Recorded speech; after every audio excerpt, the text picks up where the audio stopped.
We deal in paint, pigment, light and shadow, realism, surrealism, impressionism, and ghost stories. An interest in the oddball, a predilection toward the bizarre. And this place is nothing if it isn't bizarre. There's no admission, no requirement of membership, only a strong and abiding belief in the dark at the top of the stairs, or things that go bump in the night. The name of this place, should you have come in here accidentally out of the rain, is the Night Gallery. All right, welcome to Midnight Viewing, the Night Gallery podcast. I am Father Malone. I'm Chris Stash. And I am Mike White. And wow, that was good. Now, we are talking about Night Gallery, Rod Serling's follow-up to Twilight Zone. It's a television series that ran on NBC from 1969 until 1973. And today we are talking about episode 1, which actually aired a full year after the pilot had aired. Yeah, the pilot aired on a Saturday night, and then when it came back as part of the Wheel, it was Wednesday nights at 10 o'clock. This particular episode aired on December the 16th, 1970, broken into 2 segments. The first one is entitled The Dead Man, teleplay by Douglas Hayes, from a short story by Fritz Leiber, starring Carl Betz, Jeff Corey, Louise Sorel, Mike Blodgett. And it was also directed by teleplay writer Douglas Hayes. Painting number 1. It's titled The Dead Man. An interesting meeting between flesh and bone, between that which walks and that which, you should excuse the expression, gets buried. So we submit for your approval this and other frozen moments of nightmare placed on canvas. In this episode, Carl Betz is a doctor who has encountered an unusually young man who has the power under hypnosis to embody any physical ailment. What did you think of this, Chris? I like that they're talking about something that I inherently have an interest in, which is the usage of hypnosis and hypnotherapy. I think that's interesting. I think it's an interesting place to go. Obviously, this is like you had mentioned, this is a teleplay based on a pre-existing short story, which would lead me to believe that I understand now why it was such a novel concept, because it's pretty high concept stuff. I liked it. The ending is straight out of Tales from the Crypt. Oh, yeah. Boy, ain't it. Oh, certainly Other is. than that, I mean, the ending's still funny and humorous. I think it's an interesting, if we're calling this now episode 1, I think it's an interesting, if this is the first thing that you saw versus the last thing being the first thing you saw, I think this still does a good job of setting the table, the stage, whatever you want to call it, for what is to come, similarly to the way the cemetery set the stage for the previous pilot. Okay, yeah, I really liked this. I mean, I love Jeff Corey, and I was so happy when they showed that dead body on the table. It was Michael Blodgett, because I was just like, you're a broad! You're a goddamn ugly broad! Yeah, broad Barzinski. Yeah, I was very happy to see him. That was nice. And yeah, this whole idea of the hypnosis, I kind of wish they would have done like a third segment of the hypnosis to do 2 where it works and 1 where it doesn't. And maybe they did, but they might have just like been condensed together in my head, because it felt like they really went from this to this.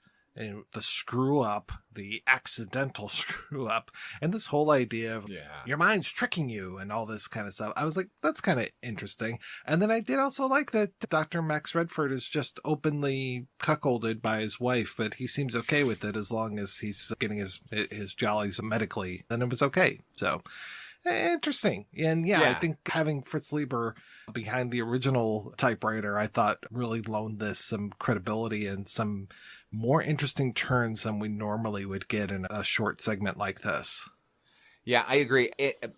What's weird is this episode and the next one are going to typify a theme that I noticed running throughout Night Gallery, which we're going to be looking at marriage a lot. We're going to be looking at marriage in the late 1960s, early 1970s, shot through from a horror anthology standpoint. So, yeah, I thought that was an interesting aspect of this one. I too loved I think the concept of hypnosis, and coupled with What we don't understand about the brain is a very fertile concept, and we've seen it before. This segment, all deference to Fritz Leiber, actually reminds me of an Edgar Allan Poe story called The Facts in the Case of M. Valdemar, where a man is put under hypnosis and then dies, but remains in our world, but his body is slowly decaying. It felt very much like that.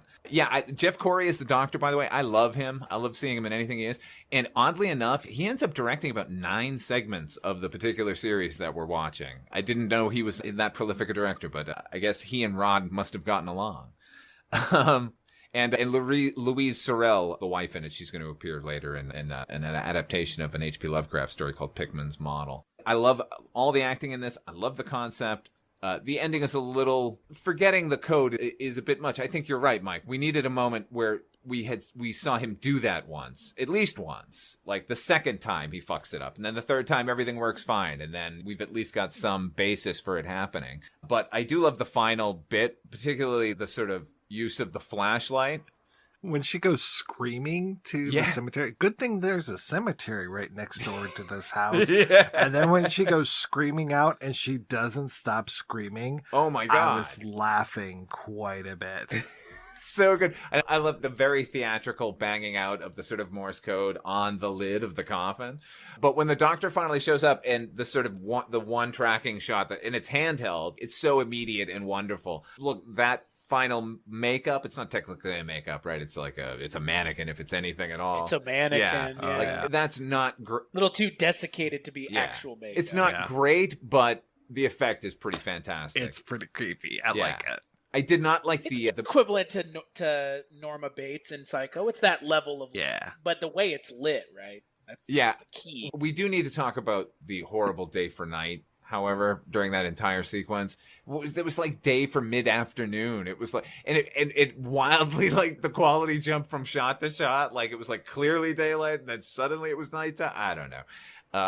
That didn't do this segment any service, but overall, I really like this one, and I think it gains the promise from what we got in the pilot. Like a year later, they seem to be shooting for like a bit of a higher quality across the board, which I really liked. It reminded me of Tales from the Crypt episodes as well. It had that very gothic feel to it, which I appreciate. I appreciated that, and I appreciate that they have this kind of modern idea set in a ostensibly gothic setting. It's this mansion on these grounds with a cemetery.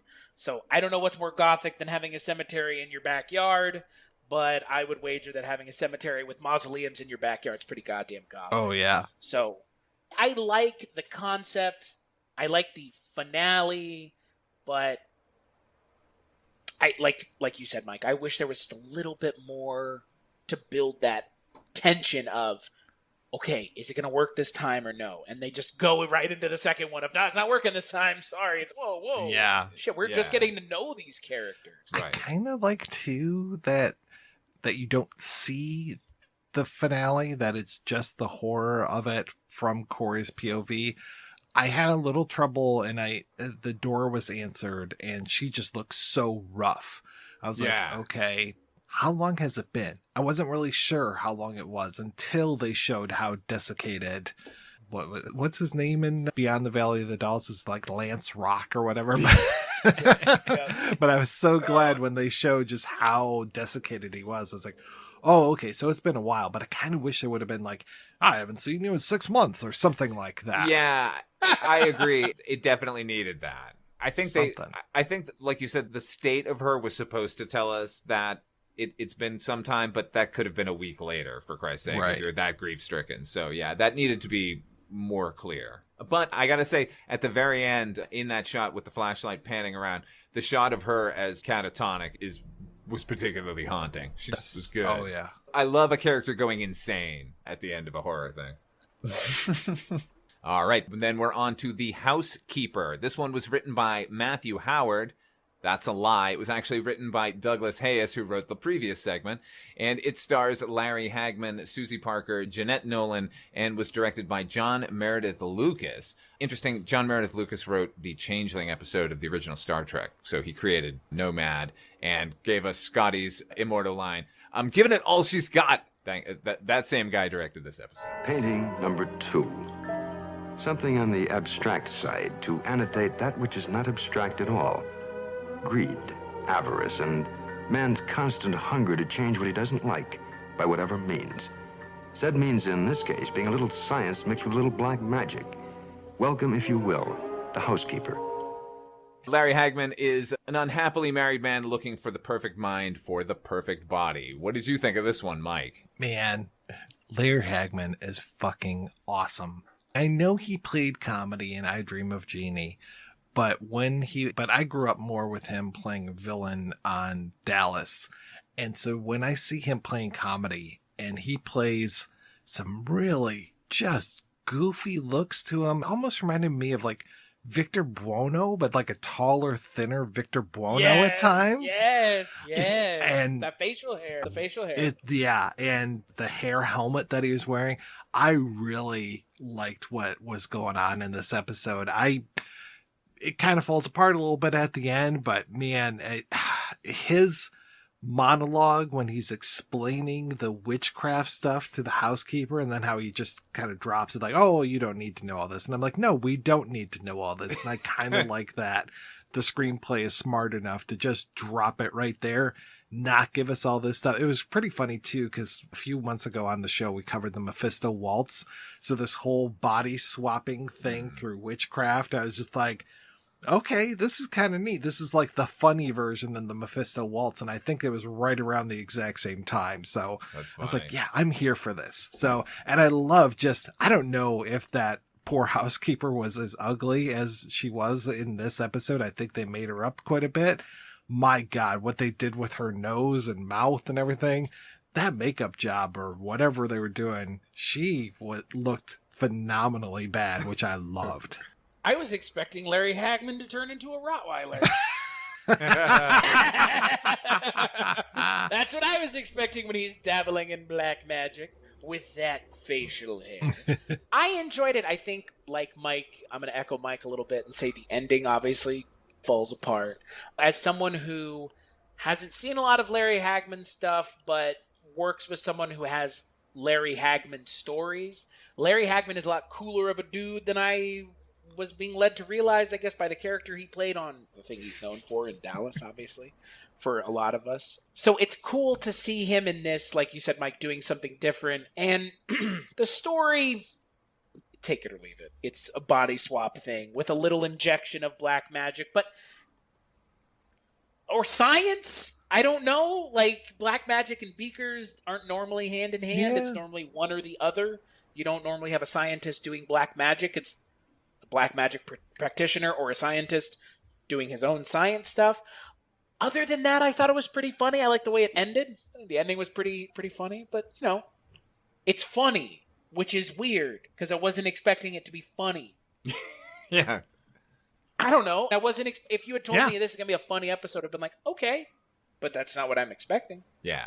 But good that the show is showing its range this early on. Yeah. I mean, I do that they went in a comedic direction. I do feel like it really felt indistinguishable from the kind of speculative humor you would find in like Playboy or any sort of men's periodical at the time. Yeah. Like that, just that level of this is funny. It's not really funny, but the concept is clever enough. What works comedically here, as you guys have mentioned, is Larry Hagman, who... And as you both, I'm sure, like you, my experience of Larry Hagman mainly was as JR on Dallas. But when you do see him playing one of these roles, you realize just looking into his eyes, that man's crazy. Oh, yeah. And there's something so lively watching him do anything. So I think he 100% saves this particular segment because I'm not crazy about it. I didn't know half of what was going on. None of it really made sense to me. Like, I get it. He's unhappily married to a beautiful woman and he wants all of her money and he can't stand her, but he still wants the body. Okay. So he puts out an ad for an old woman none of that doesn't make any sense. Guys, what happened at the end? I'm being serious. Okay. The maid, another secretary comes in. We can explain. I think Mike and I know what happened. So he transfers the housekeeper's id or her consciousness into the woman, the beautiful woman. Beautiful. Yes. And then she wants nothing to do with him, His and wife. she's going to leave him. So what happens is the door opens, and here's an even older woman that Yes. he then transfers that consciousness into that Into one, that and then old take woman. the older woman into the wife's body again. I So see. yeah, so he's basically, and I think he's just like, well, gonna try again, and it's like, there's a lot of frogs out there. I can keep doing this until I find somebody that basically But- bends to my will. Because you're right, this is like a Where men's the magazine. wife's? They've been doing this. Where's the wife's consciousness in all of She this? goes to the No. old. They murdered, and he Right. murdered her. But Yeah. when we see her and she's being a horrible person, that's supposed to be her. Yeah, the very first wife is the real wife. Yeah. Yeah, right. And then we're led to believe that they've been doing this for a while, which means they would have done that to the wife eons ago, right? No, this is his first time doing this. He's Okay. only been experimenting on. Oh, I see. So the monkeys line and isn't meant birds. to imply that we've been doing it. It's Right. We're gonna keep No, doing the it. line We're at gonna the- keep the- doing Yeah, it. the line at the end is implying that it Okay, will. see, that's where I was continue confused. Yeah. until he finds the perfect old lady to put in his So wife's He's a body. granny shagger. It's so Yeah, weird. Like it's, you know what? I want to say they what could a have done strange something more choice, with right? that, but the fact that it's there on network television in 1970 is pretty remarkable. Also, Jeanette I only watch Night Gallery. No, for Jeanette Oh, yeah. Nolan Sorry. as Mrs. Waddle. You were Right? mentioning her makeup, Mike. Yeah. I would not have been surprised had you told me that was Tracy Ullman. Oh God, I can totally see that. Right? Had she had a really broad British accent? Yeah. If Oh, she had thank you, overplayed love. everything. Yes. Yeah, it could have been Tracy Ullman. Oh, And I mentioned in the last segment the sort of trend about examining marriage, but this is an even weirder trend, sort of part and parcel of this one that this episode brings up, which is, it seems to me that at this point, maybe, I don't know, that Rod certainly didn't write this episode, but he is shepherding the series. And we're going to see a lot of episodes dealing with not only marriage, but marriage from the male perspective, like the old joke about, oh, marriage is killing me and whatever, but also like men being emasculated and trying to like revenge, killing their wives. We're going to see a lot of that in this series. And I'm curious to see how it's handled beyond what it is here, which is the whole thing is a farce. So it doesn't really register on that level, but I do think we're going to see a lot of that. And I'm curious to, like I said, how they're going to play it out. I, for one, am excited for some Henny Youngman. Take my wife. Who Hey, isn't? Take her. right. Right? I don't know. I mean, that's, again, like you were saying, like we've kind of mentioned now, the humor and the concept is a tad Yeah. juvenile. But that's okay. Because it is still pretty funny. She reminded me of a Thelma Ritter a little bit, but then I looked her up and saw her in Night Court, so obviously 80s, and Yeah. she does not have that schnoz, she does not have that mouth, so that was just a really good makeup job that they were doing. Probably doesn't even have that terrible Irish Probably accent not. either. And Mrs. Waddle. Yes. I did watch a documentary about this here Night Gallery, and it's remarkable when these makeups work because they were turning these episodes over in something like 2 days in some cases. And in one case, like Jeannot Schwartz said, like he turned it over in a day and a quarter or something like that. The fact that the production value is as high as it is and it's getting lit like it is, that these are basically like little mini movies. Not only little mini movies, but little mini movies influenced by kind of like French New Wave and like the sort of like all that late 60s new expressionism going on in cinema. Like, I think it's, I don't know. I'm very excited that we're doing this show. I can't wait to see what we're doing next. So, speaking of which, we're going to take a break and play a segment of our next episode. Good segue. Thank you. These are paintings which represent life, but occasionally death as well. Case in point, this canvas here. A bedroom, but with all the cheer and warmth of a crypt. Beneath the paint and the patina is an ingredient called jealousy. Color it a monstrous green, and call the picture Room with a View. For your approval now, a painting which has to do with time. Not the brief moments left to our culprits in the previous story. Their years of imprisonment were minute little fragments compared to the time we talk of in this picture. We talk centuries now, and what happens when men from one century send back items quite unbidden to men of another. We call this painting The Little Black Bag. This offering is a landscape, lunar and low-keyed. Suggestive, perhaps, of some of the question marks that await us in the stars. and perhaps pointing out the moment when we'll collect something other than moon rocks. This item is called The Nature of the Enemy. All right, yes, on the next episode of Midnight Viewing, we're going to be taking a look at episode 2, featuring Room with a View, Little Black Bag, and The Nature of the Enemy. We're going to be seeing Burgess Meredith and a very young Diane Keaton. Until then, where can people find you, Chris? cstachiw.com, cstachiw.com. That's where you can go to listen to the shows I work on, including Dreams for Sale, The Shabby Detective, The Culture Cast, Scary Stories We Tell, all that good stuff. All the things that you would want to listen to that I'm on are there. That's too many things. Yeah, sorry. That's why I try not to list everything. How about you, Mike? I do fewer things, and you can find those over at the Projection Booth Podcast, which is available at projectionboothpodcast.com, strangely enough. And Chris and I are talking about Columbo on The Shabby Detective, which is available at shabbydetective.com. So those are just 2 things that I'm up to, but the ones that you can check out now and enjoy. And as for me, you can find me at fathermalone.com. That is a link tree to my podcast, Dark Destinations, a half-hour radio drama I write and produce. There's also a link to my new video podcast, Wolf and Raisin, the Banachek podcast.